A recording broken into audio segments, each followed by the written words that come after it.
চেষ্টা করার সাথে সাথেই আল্লাহ সন্তুষ্ট হয়ে গিয়েছে। এই ধ্বংস এবং গজব আপনাদের উপর আসবে। যদি গদি টিকাতে চান 13 দফাকে আজকেই মেনে নেন। গদিতে আগুন জ্বলবে, আগুন কেউ নিভাতে পারবে না।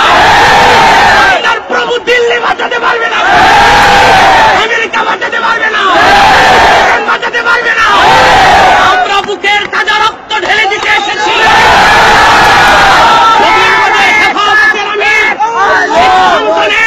প্রয়োজনে প্রত্যেকটা কর্মী মাসের পর মাস বসে যাবে। আমার কথার সারাংশ হচ্ছে 13টি দাবি পরিপূর্ণভাবে আদায় করার জন্য জানমাল উৎসর্গ করতে আমরা এসেছি।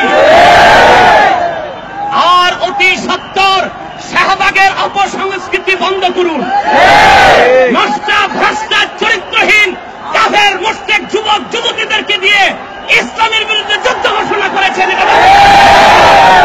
আমরা যুদ্ধাপরাধীর আগে ধর্মাপরাধী শাস্তি চাই।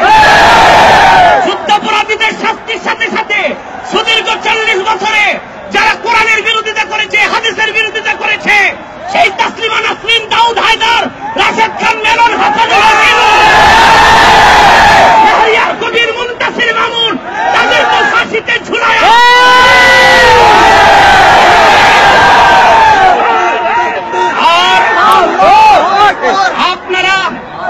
আপনারা ধৃষ্টতা দেখিয়েছেন, চরম ধৃষ্টতা।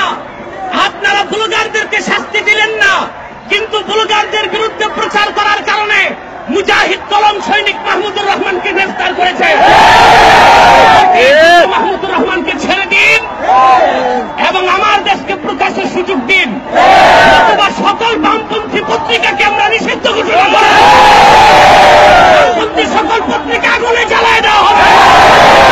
আল্লাহ তাআলা আমাদের সহায় হন। আলহামদুলিল্লাহি রাব্বিল আলামিন।